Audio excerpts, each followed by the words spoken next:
Calls to order. It's 5:30, and I'll call to order the City Council Committee regular meeting on Parks and Leisure Service Committee. I'd ask David Baskett.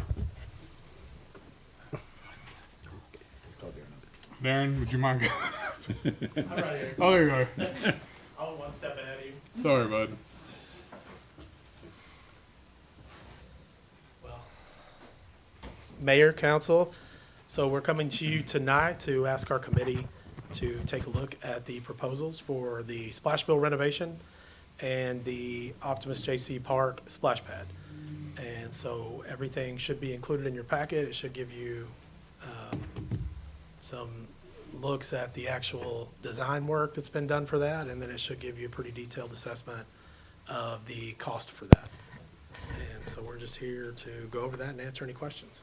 And I brought Jeff Goodman from Craftsman with me tonight to answer any questions that we might have about these two projects. He's our expert, so we brought him in.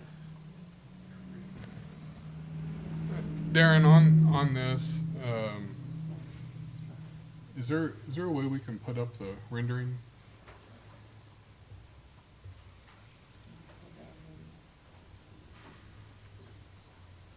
Would you mind going over this with everybody?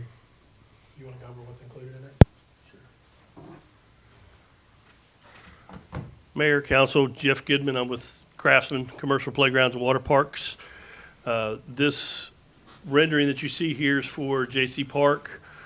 Everything that you see is included, sidewalk connection route to the shaded pavilion area.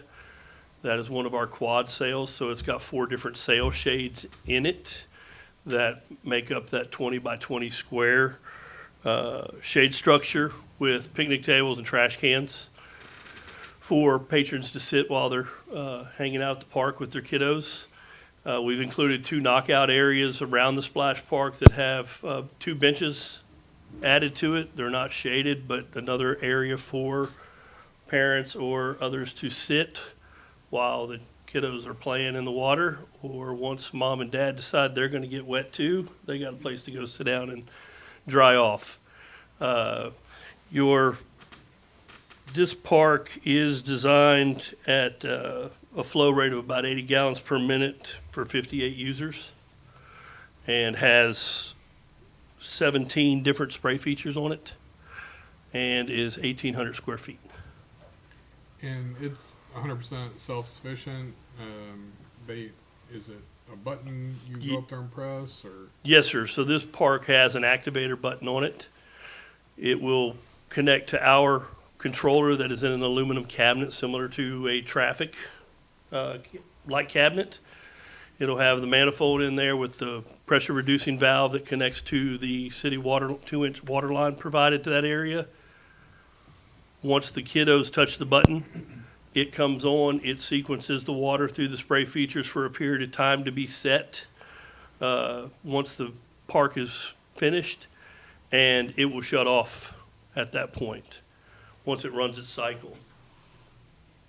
Once the cycle's over, all the kids have to do is hit it again, it turns back on. Therefore, water won't be running unless someone activates the park. So typically, a single pass system like this will be set in the timer between 3 and 8 to 10 minutes. That way, if somebody just walks by and hits the button and walks away and there's nobody in the park, it doesn't run for an extended period of time, just to help control water flow through the system. Is that something that our staff will be able to adjust according to what the usage is? Absolutely. So they'll be able to see on the computer in the office or at the park on the controller.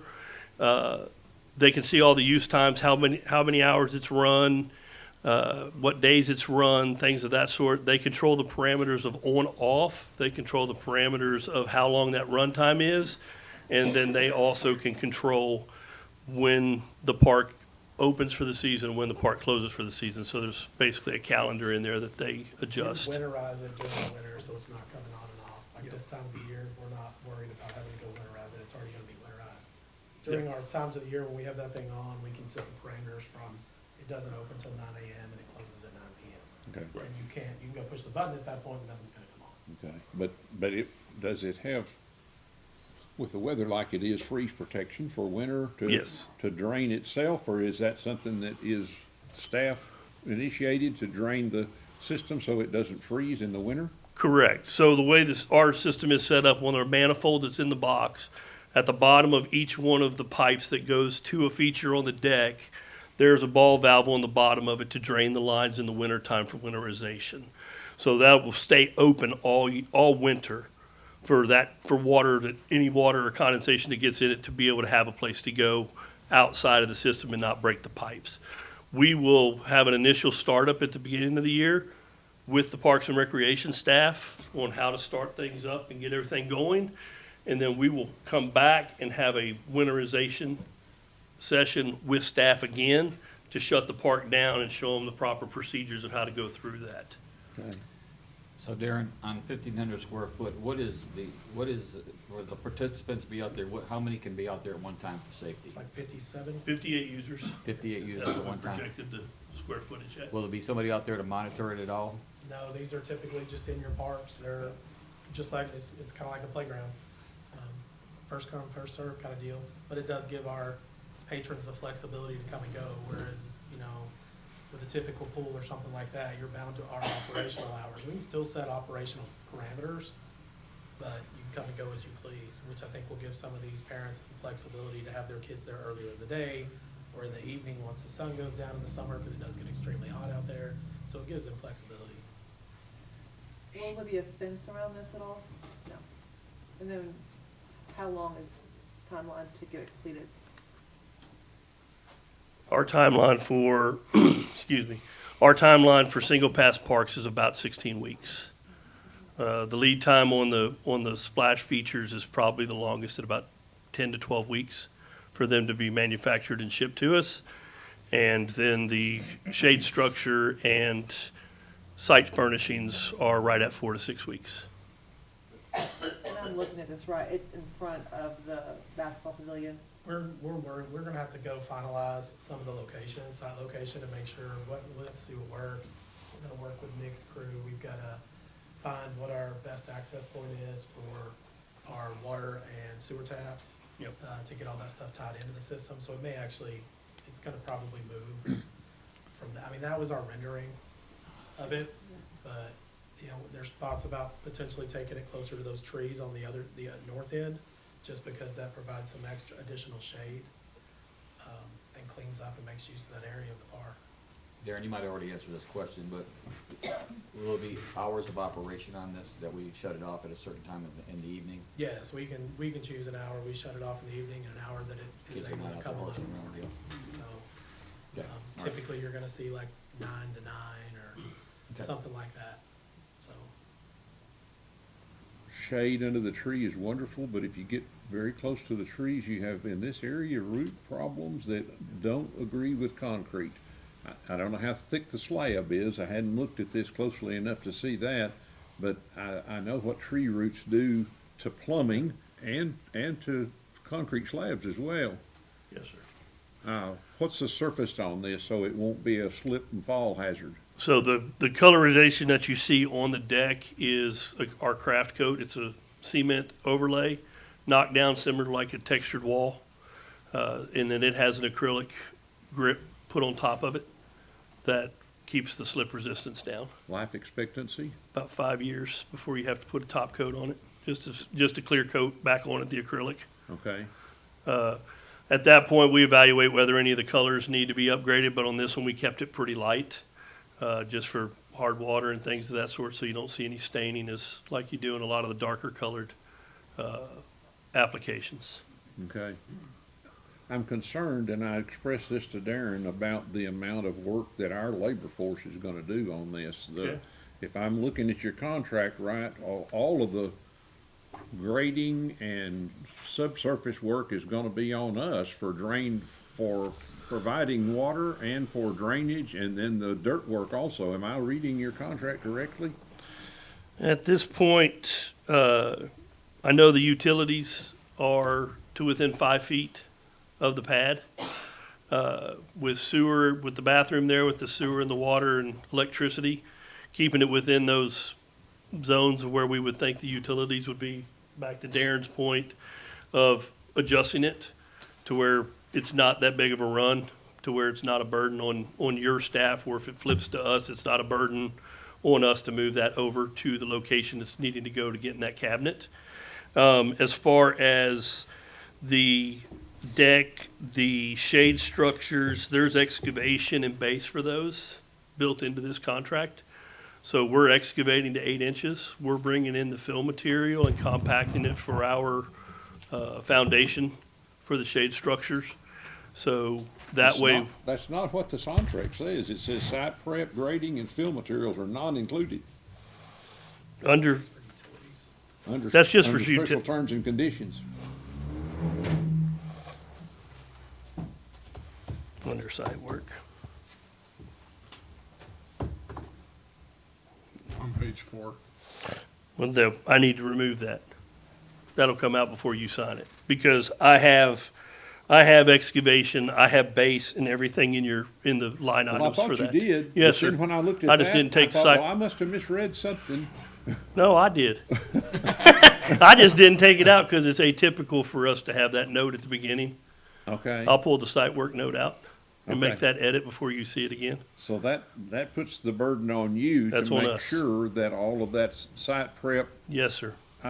it's, I can't remember what it says, the subgrade, et cetera, is all, it's gonna be designed by you, but the work is gonna be performed by your crew, so it will be your responsibility to make sure it's satisfactory to support what you're gonna put on it. I guess Correct. that's my point. Yes, sir. That was one reason I was concerned about it, because when you put something that large, the subgrade work is extremely important Yes, to sir. make sure it stands up, because we don't want a crack running down the middle of it. No, sir, because it'll end up in a pipe. Mm-hmm.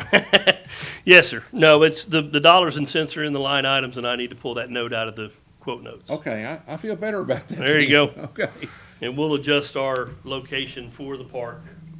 And we're still working with Nick's crew. I think Blaine's been out there. I think they kind of know where the water line and the sewer line are, so, we'll handle all that on our side. And we think, at this point, we have a sufficient volume and pressure of water in that area to provide what he needs for his, valves, et cetera.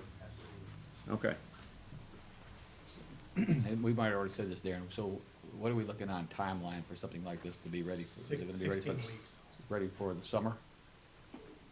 Yes, sir. That's our hope. The plan was to hopefully get this one up and going so that we had a water feature for the summer.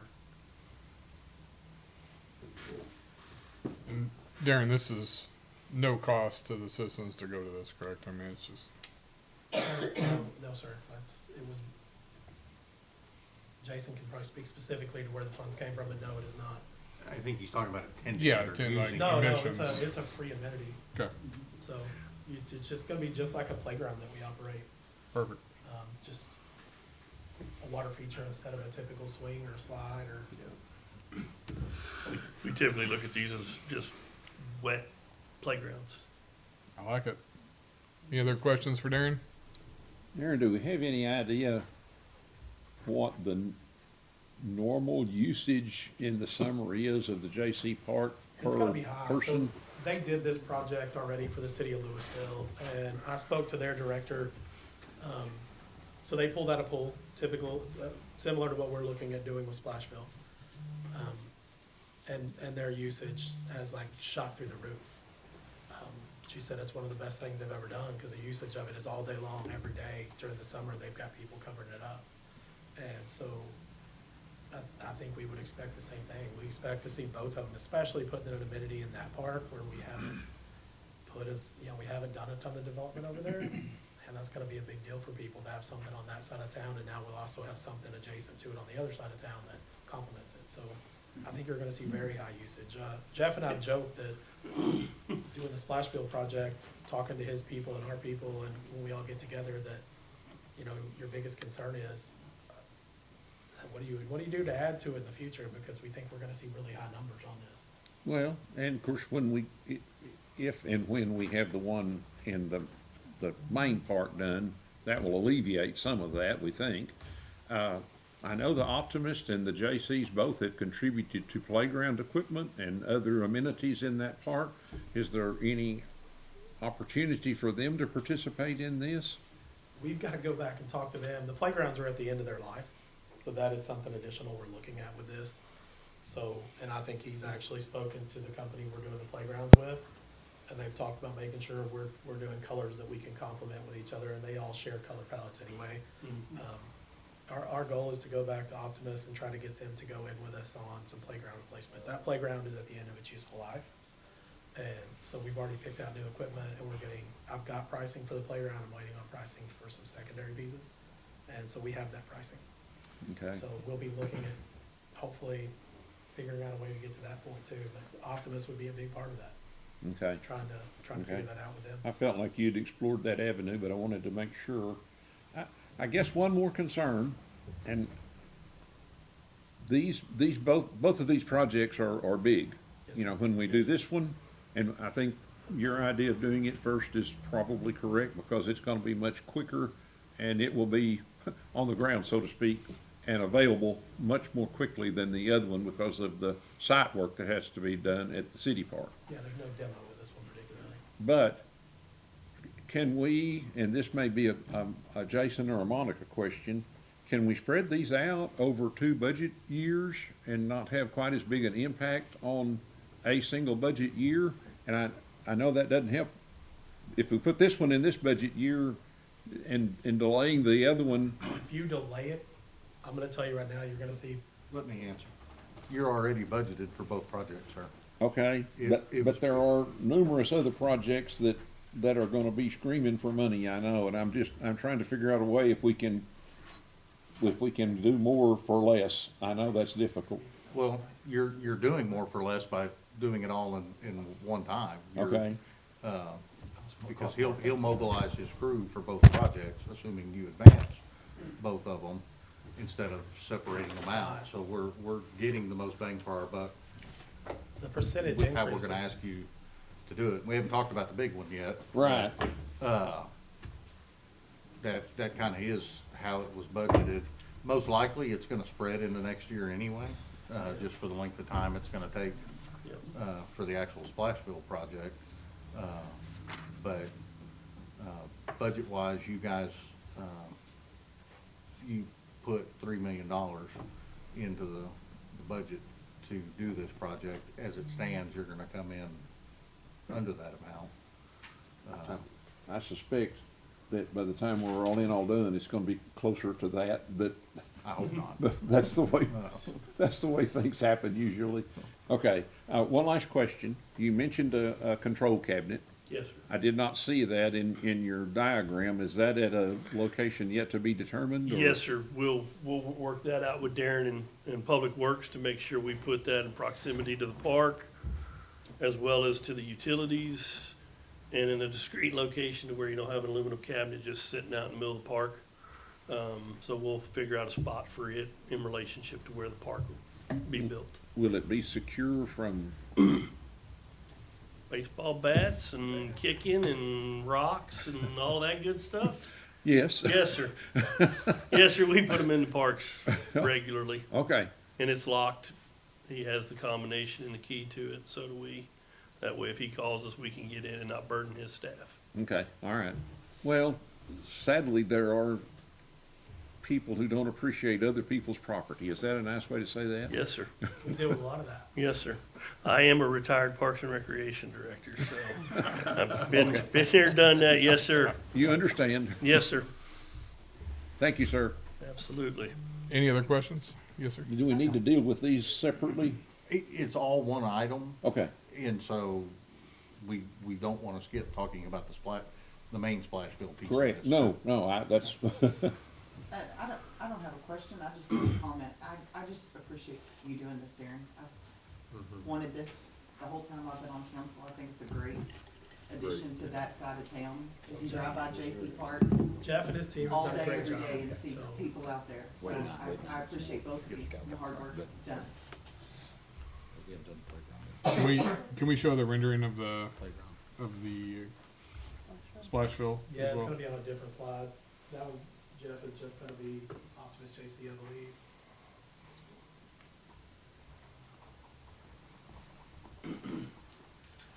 There it is.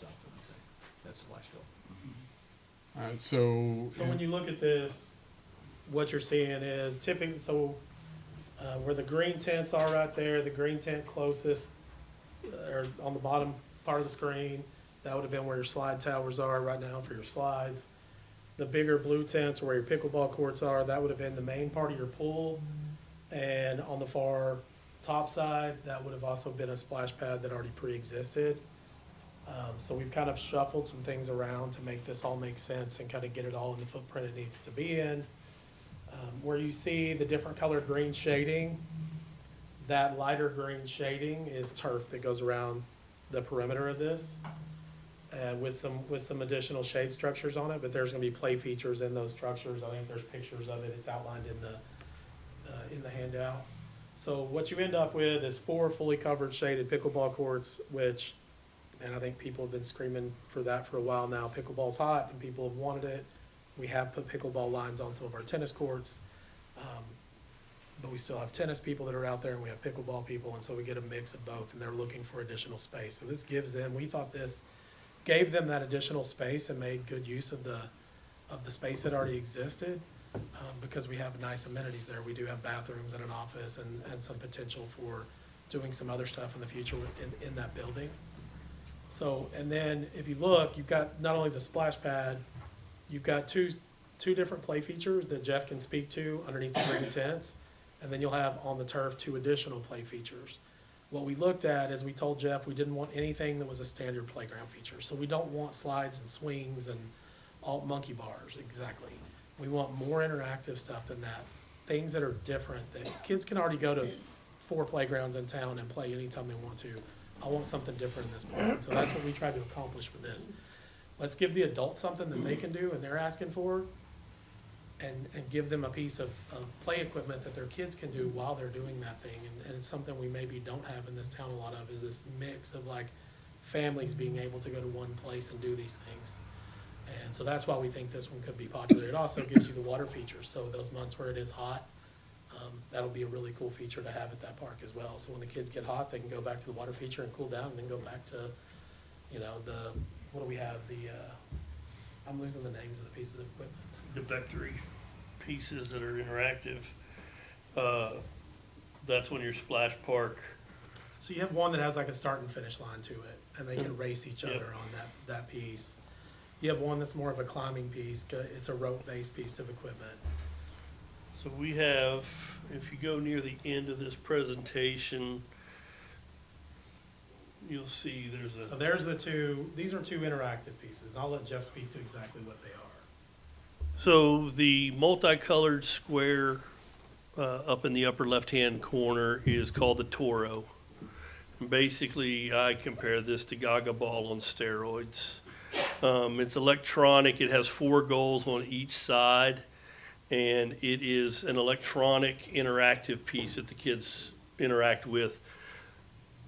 Darren will have the dashboard on his computer to control the 22 games that are on this one Yount product.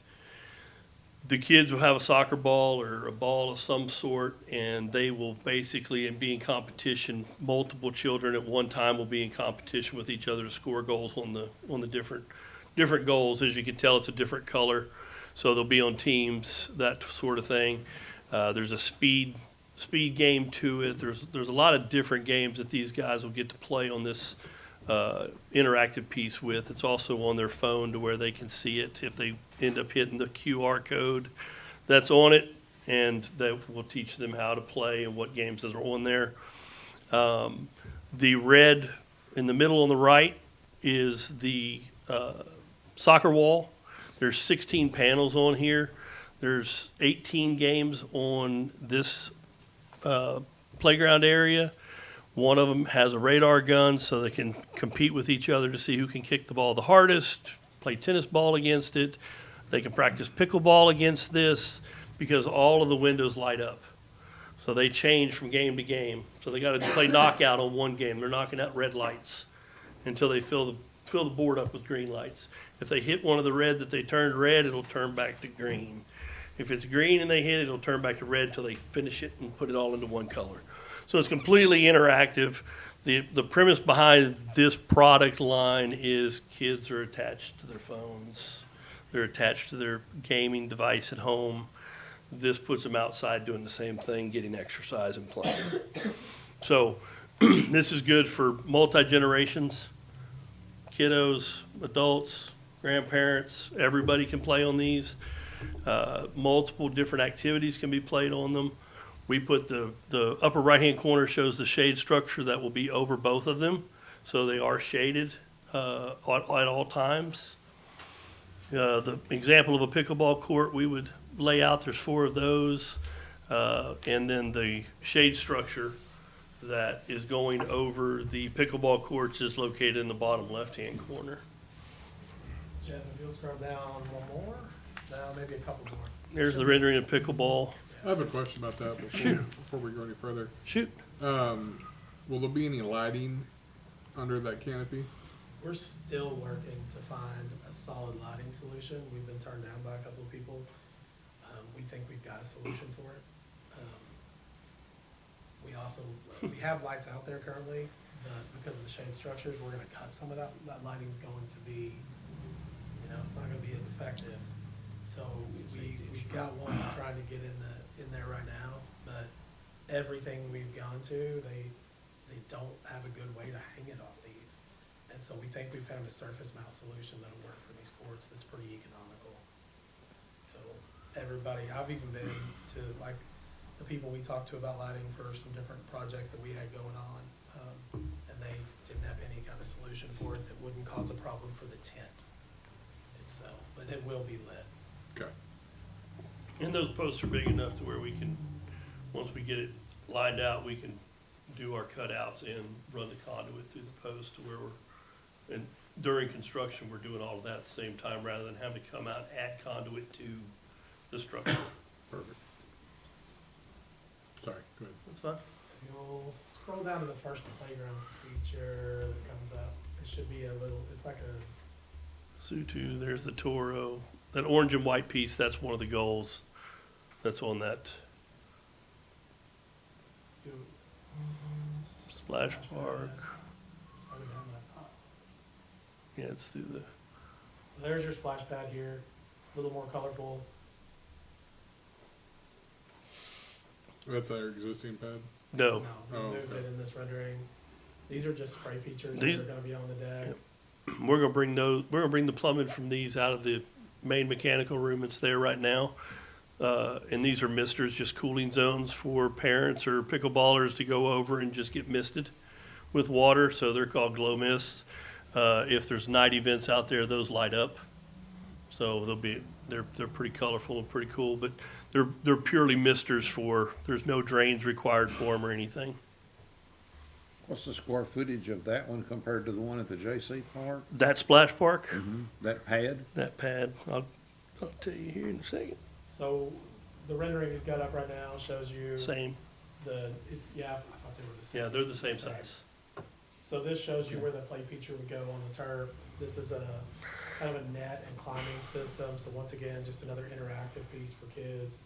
And then if you scroll down a little bit, Yep. we've got the other, so you'll see the start-finish line for this one. So this is more like a racing feature. Once again, more of an Yep. interactive piece for kids, just something different for them to do. Hopefully, something that they can age into a little bit more, where some of our playgrounds they age out of, maybe they're aging into this playground and can do some more stuff over here. These are just additional shade structures to provide additional places for people to watch their kids and hang out. Not let the turf get so hot. But throw a blanket down, relax a little bit and watch. Darren, what project will you start first? Optimus J.C. Park would be our first, that'd be the starting point. And then come back into this. We'll come back and start. Yep.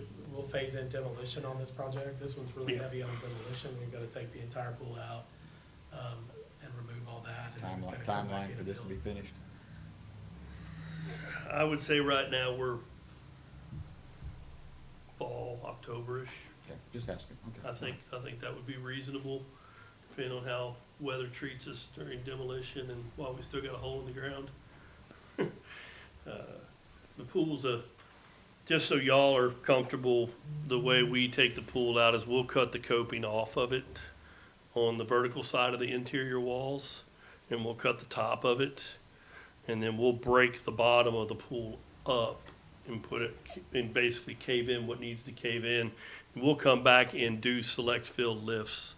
So there'll be, this pool's deep at I think about 5 foot, so you'll probably have 7 lifts on this pool to where we'll come in and put select fill, we'll compact everything down and leave it. We'll come back and select fill and compact it down again to make sure we're getting that compaction and settling that's required of these before we start coming back and doing work on top of it. This shaded structure here that you see is basically around where the lazy river is right now. That's a monopole, looks like. Yeah, just a single umbrella. And they have done this project specific, I mean, almost the same Yep. age of a pool, same size of a pool, same kind of project with the Louisville location. So Is they this exi- is not their first attempt to do something like this. They've also done some work out in Lubbock doing, I think they've Yep. done 3 out there. Did 3 out there where we took the neighborhood pools out. Took them all, caved them in and put splash parks and playgrounds. Is the fence that showed, is that, or the fence in your diagram, is that roughly the existing That is the existing. footprint? fence. Yes, Okay. sir. Any other questions for Darren? What Will this about, have different hours of operation than the JC since it's fenced in and it has so much more? Probably still be somewhat similar. I mean, we Okay. wanna keep it, you know, the goal of putting these splash pads in is to provide flexibility for moms and dads who are bringing kids, and we get a lot of traffic during the day. And you got to our lighting for playgrounds. evenings, so. So, yeah, then you'll start after work, getting adults and stuff, families in, kids out of school, all that kind of stuff. So we see this being an all-day usage kind of facility. We've talked a little bit, and we haven't specifically looked at how to do it. You know, we have a disc golf course in our park that stays extremely busy. That tees off right now over by the amphitheater. We really think we should probably move it to align more with this park, so that this park becomes a piece of that on the weekends, because you have tournaments and additional things. So we're hoping to attract a lot more users, people that are currently using our parks, but getting them over to this area.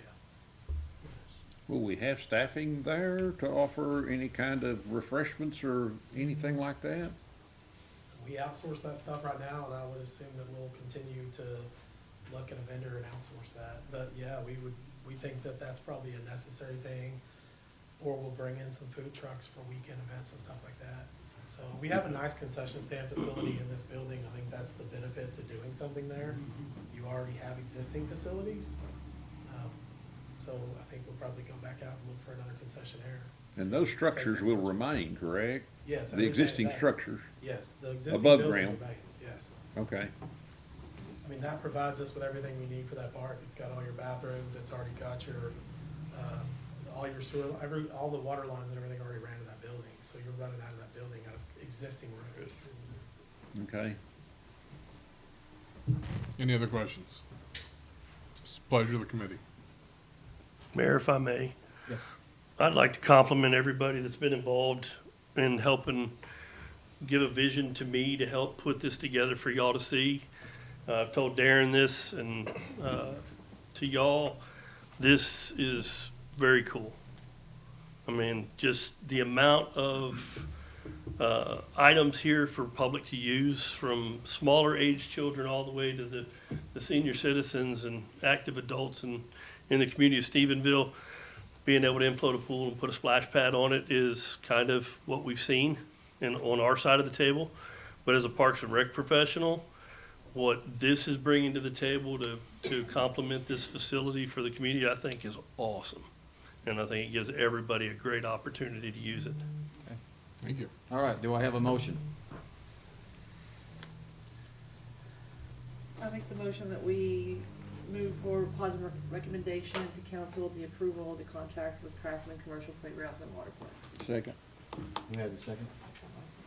So I have a motion by Matty and a second by Alan. All in favor? All opposed?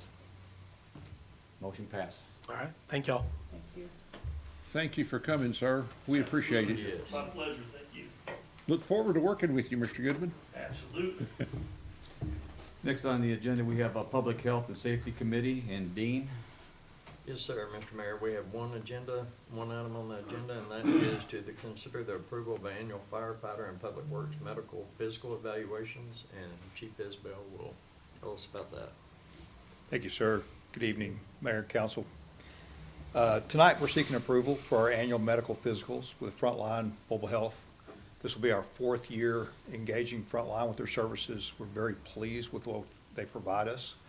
We get a very comprehensive screening for cancer, cardiovascular, and mental health. We've had really good participation. Almost 100% of the firefighters go through it. This year, we're very excited to be seeking approval to add on Public Works Department. We were fortunate enough to be able to introduce Mr. Williams to the process a couple of years ago, and he's followed that. And we met with Frontline to discuss the possibilities of doing the Public Works Department. And the Public Works employees face some of the same work environments, the exposure to extreme heat and cold, the toxic fumes and physical exertion that the firefighters do. And after consulting with Frontline, they suggested to the exact same metrics due to the same exposures. And both departments went through the budgeting process and gained approval. And tonight, we were just seeking approval to move forward with this year's physicals. And I'd be happy to answer any questions you may have. Chief, if you Yes, don't sir. mind, will you speak to the statutory requirements that are now in place for firefighters? So this past session, it was mandated through the legislature and the Texas the Texas Commission on Fire Protection was mandated to follow through with the regulatory piece of making sure that fire departments offer specific screenings in their medical physicals. Now, for some time, we've been required to offer medical physicals, but they were very generic and didn't meet any really standard. Yeah, that's very detailed. This is very detailed. What we have been getting has been very detailed, and we meet it already, but it's the House Bill 198, the Wade Cannon Act. Wade Cannon was a firefighter in Flower Mound who passed away from occupational cancer. He had severe colon cancer at age 31, and it was tied back to exposures on the job.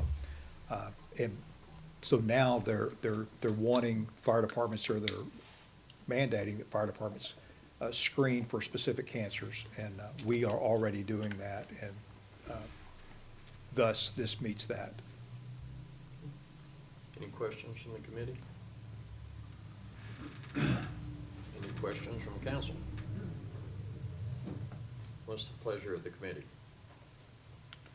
Mr. Chair, I make the motion that we approve the annual firefighter and public works medical physical evaluations I make the motion we take this to council for a positive recommendation on the annual firefighter and public works medical physical evaluations. Second.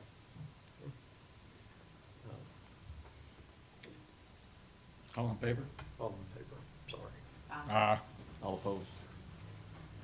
Motion passes. Thank you very much. Can I say one thing? Is it allowed? Thank you for including Public Works, Yes, making this work. Very Thank much you. so.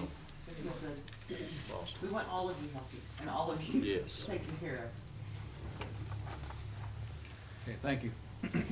Next, we have Public Works, and I'll let Alan next. Mayor, thank you. We have a utility rate model discussion tonight, and I'm gonna pass that to Mr. King. I think he has the information that we need to consider tonight in that discussion. Thank you, sir. I'm just gonna get the ball rolling and then pass it on to really qualified folks. I wanted to walk us down history lane for just a minute, as we start into this discussion. If council recalls, or some members recall, around 2018, we commissioned a utility condition index. And what that did was create a scoring system for all of our underground water pipe, sewer pipe, our above-ground infrastructure related to that. And kind of put us on what a replacement schedule or maintenance schedule would be for those pieces, and also gave us an opinion of probable cost for those. And next, we talked about expansion of some of those in that report. That took a while to gather up, so it was 2019 into 2020 when we kind of got that information. And then we developed a 10-year water and sewer rate model based off of those projects as they were listed and what that cost was. That original model called for debt issuances in years 3, 6, and 9 to fund about $150 million worth of projects. We kind of went right off the bat and we issued some debt right in year 1. And kind of jump-started the process. But some of the projects that have been completed in the first years of that rate model, Long Street was completed as part of that process because that replaced all of the water and sewer pipe underneath Long from Alexander back to Graham. We also completed the 536 wellfield project that put 5 water wells and the associated infrastructure with tying that all together on that piece of property. It also completed the transmission pipeline that takes that water from that property and connected it to the existing pipeline on 67 that comes in and then brings all that water to what we call the airport pump station out by where Politos used to be. And if you recall, also we completed adding another 1 million gallon ground storage tank and pump station out there. So we completed a lot of worthy projects in that first 5 years of the model.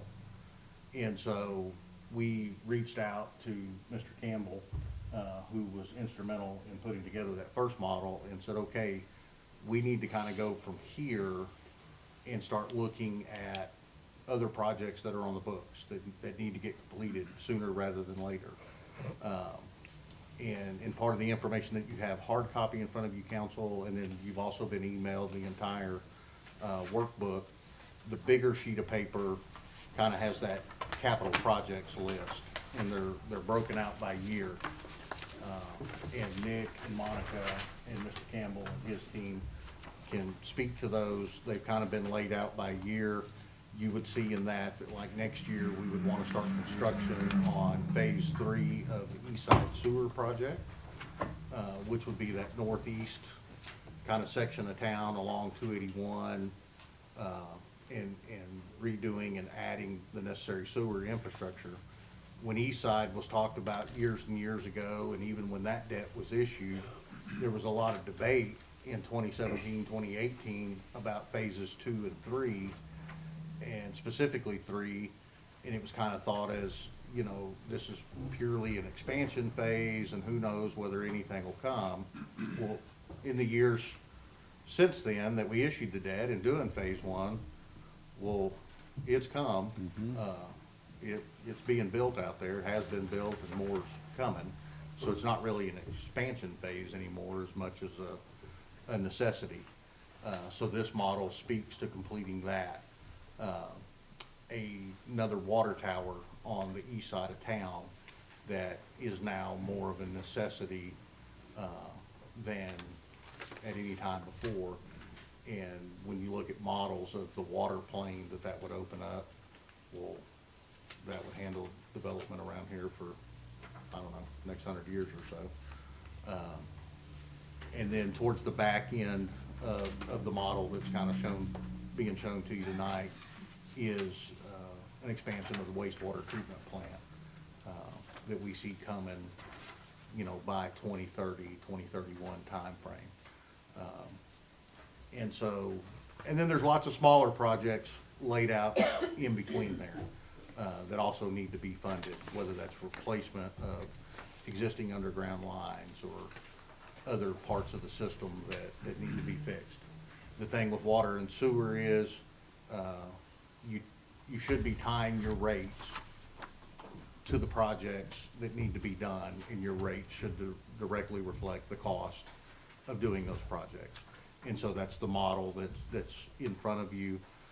to do that over the next several years, shows what the increases would need to be, whether to residential customers or commercial customers, what those percentages look like, what the actual impact on an average account looks like, and then, again, how that would then fund these needed projects. We won't be asking you to, make any decisions tonight or anything else. We just wanted to start this discussion so that council has the information, the public has the information. Rates for this year were already set as part of the budget process, so any rates shown, you would not be asked to consider until our next budget process. But we just kind of wanted to have this discussion and get the ball rolling, and then answer any questions that committee or council may have. So with that, I'd ask Nick and Monica and Mr. Campbell, y'all kind of come forward and take it from there. As usual, Mr. King said it better than I could. I was going to go over the list of capital projects that you have in front of you, but as he said, Eastside Sewer, your elevated tank, and your wastewater treatment plant expansion, those are your big drivers for projects and the capital side. And I'll let Mr. Campbell and Ms. Harris talk to you about how those would be funded before I go. Any questions for me? Just want to explain the handouts that we give. So the big one was the capital project, and it has totals for each fiscal year. Then we have a summary of the CIP, and it shows on there the amounts that are cash funded, and then what we're anticipating debt issuances for.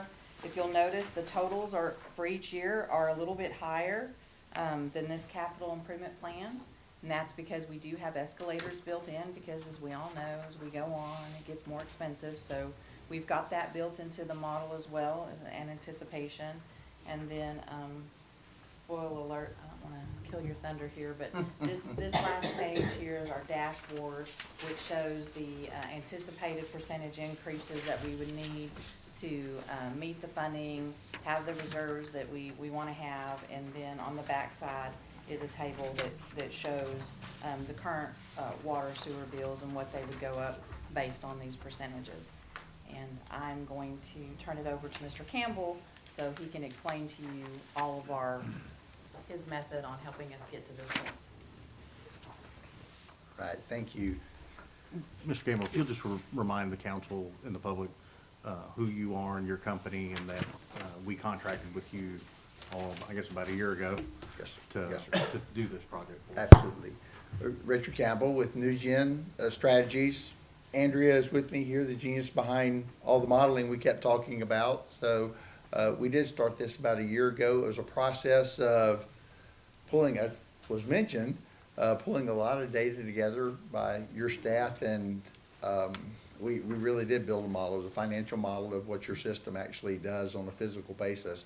So the purpose of that was to take everything that you had, your budget, your capital program, which is the biggest drivers, figuring out how you're gonna fund these things, and we're really planned ahead for the next 5-6 years to see what kind of rate pass you need to do, what kind of projects you have going into this, and this is the accumulation of this. Now,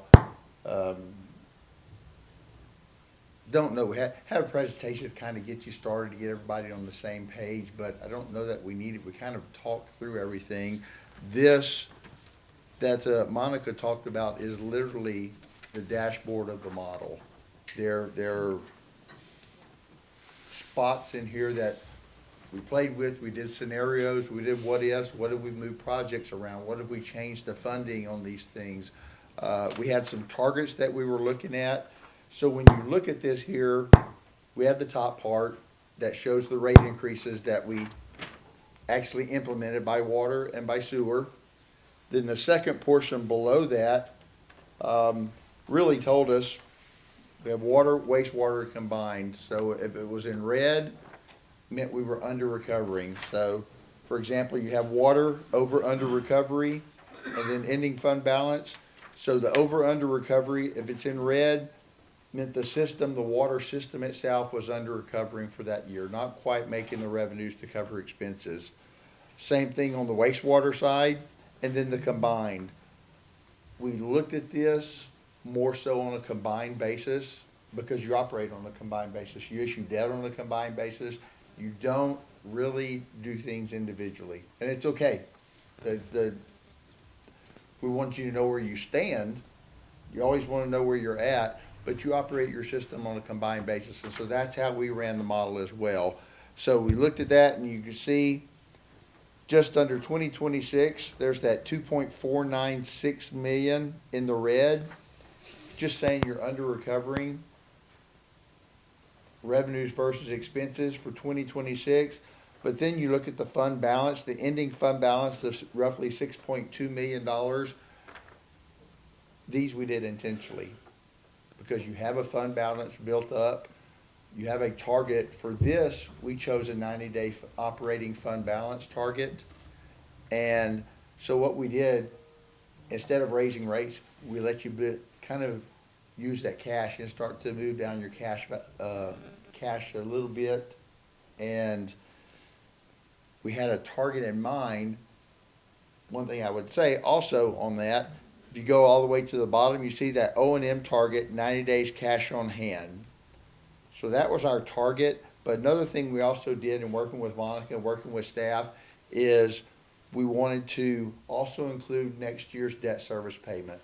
So you've given yourself a little cushion. So what we're doing when we set this up is we did 90-day fund balance, which is just saying if you sold no water, you could still pay all your bills for 90 days, all your operating expenses. And then we also included in there next year's debt service payments. So that was our target that we were shooting for. And you can see on the bottom that over and under target, just where we fell out. We're a little short, little short, little short. And then by the end of the time period, 30 and 31, we're on target to what we were trying to do. We weren't trying to get there next year. We weren't trying to get there the year after. We're trying to build it up because we also recognize there's an impact to your citizens. And so we're trying to make it something that's feasible, but still allows you to fund the projects that you have. You have a large number of projects, as you can see really from this page right here. Tells you the projects, tells you what you're cash funding. So every year, you're still funding in 26 and 27, you're funding almost $4 million in cash, not including the debt that you're issuing. So if you look at that bottom section, that CIP funding summary, you have existing debt, projected debt, cash, impact fees, et cetera, where all the money may come from to fund your projects.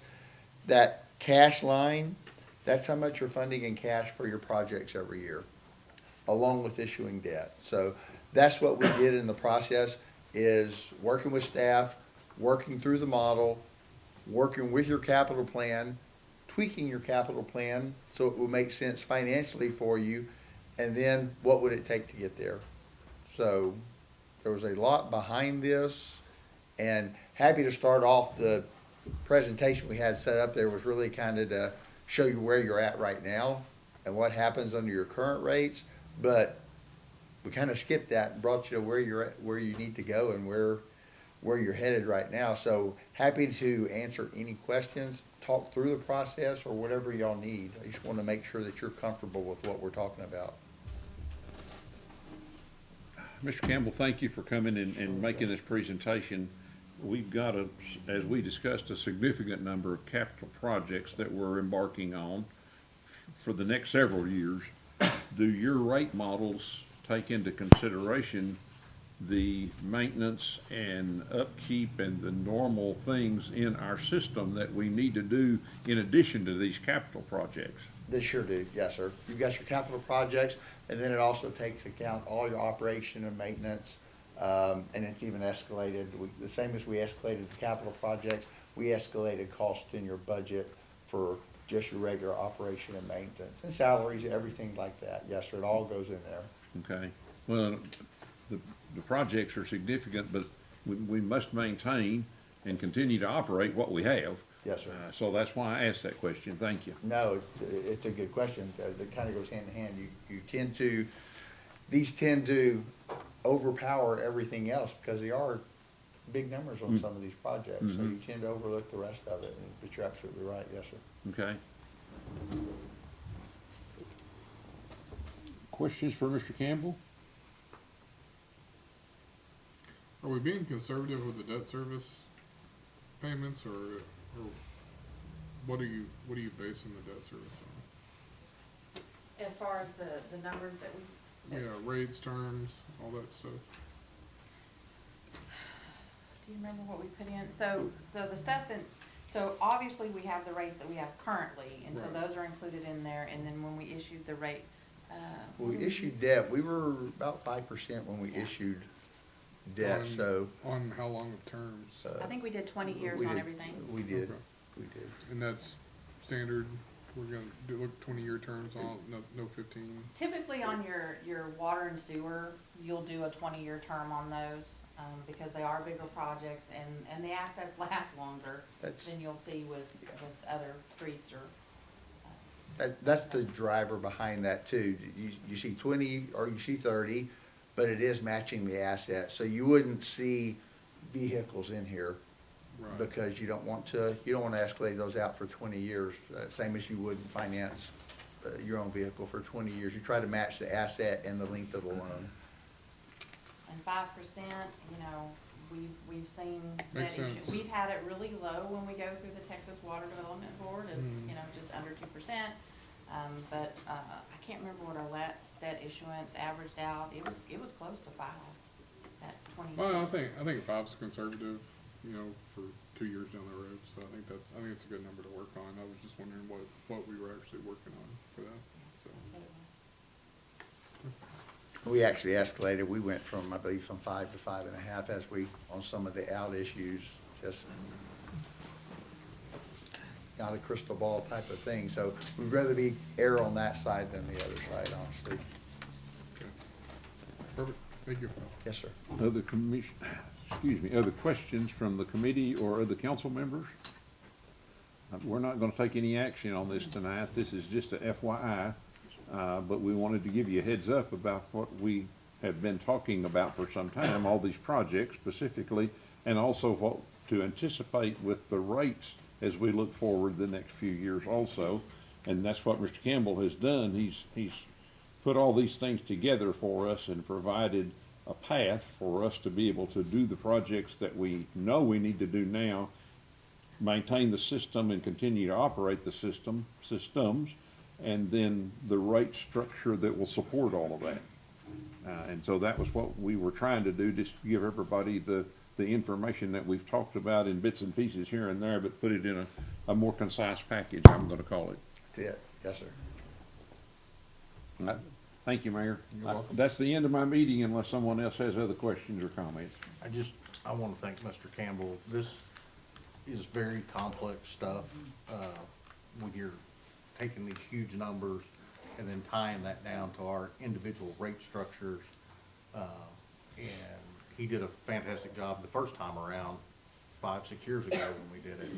And so when it was time to start this process again, there was nobody else in my mind, and I don't think Monica or Nick's. And so he wasn't with the company that we did the first time, so we went and hunted him down where he was. So that we Appreciate that too, Mr. could do Campbell. this work, so thank you. Yes, sir. Thank you very much. Thank you, y'all. Mr. Campbell, thank you. Yes, sir. So we'll adjourn, it is 6:28, and we'll adjourn the city council committee regular meeting. And we'll call to order at 6:29, the call to order the city council special meeting. And I'll go to the regular agenda, and I'll ask Sarah. Mayor and council, we're coming to you tonight to ask for consideration of the order of the general election for May 2nd, 2026. This is for place 2, place 4, place 6, place 8, and the mayor. Filing for that is open now through February 13th. We need a motion to approve the order. I make a motion that we approve the order for the general election on May 2nd, 2026. Second. 17 seconds. Who had the second? Dan? Okay, we have a motion that from Matty and a second from Leanne. All in favor? Aye. All opposed? Motion passes. We'll go to regular agenda number 2, and I would ask Brandon, if you would address that first, please. Yes, my family and I will be moving outside of the city limits, probably sometime in May. And so as a result, I'll be stepping down, resigning my position on the city council, and I'll be effective May 1st, the day before the special election to fill this seat. Okay, do I have a motion? Mr. Mayor, I make the motion to accept Councilman Greenhall's resignation effective May 1st, 2026. Second. So I have a motion from Mr. Basket and a second by Leanne Durfee. All in favor? Any opposed? Mr. Mayor, can I just thank Mr. Greenhall for his service as well, and we appreciate everything you've done while you're on council, so thank you. Thank you very much. It's been an honor to serve and to continue serving with you for a few more months, serving our great city. It's been an honor. Thank you, Brandon. The motion will pass. You didn't actually do the vote. Yes, we did. Did we do? You did your motion. Yeah. Yeah, you did the motion, the Okay, second. all but you all in favor? Okay. I thought we did that. didn't. Thought we did. They're not gonna David let just you wanted to go. jump in and say My something. bad, my bad. I did not second that because I want you to go. I seconded it and voted Yeah, I yes think because David I jumped in. appreciate it. I voted for myself as well.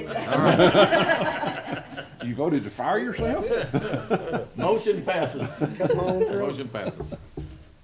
And then on agenda item 3, Sarah? So with that resignation, we now have place 3 and place 7 that will be vacant.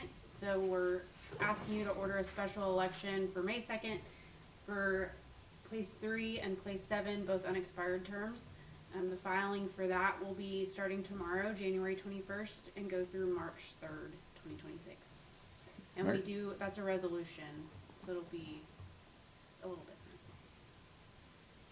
It's resolution 2026-R-2. Okay, Mayor, I make the motion to adopt resolution 2026-R-2, calling the special election for place 3 and 7 for May 2, 2026. Second. Okay, I have a motion from Alan Nix and Matty Smith that, all in favor? Aye. Any opposed? Passes. Okay, so at this time, it is 6:32, and I will adjourn the city council special meeting. Thank you, everyone.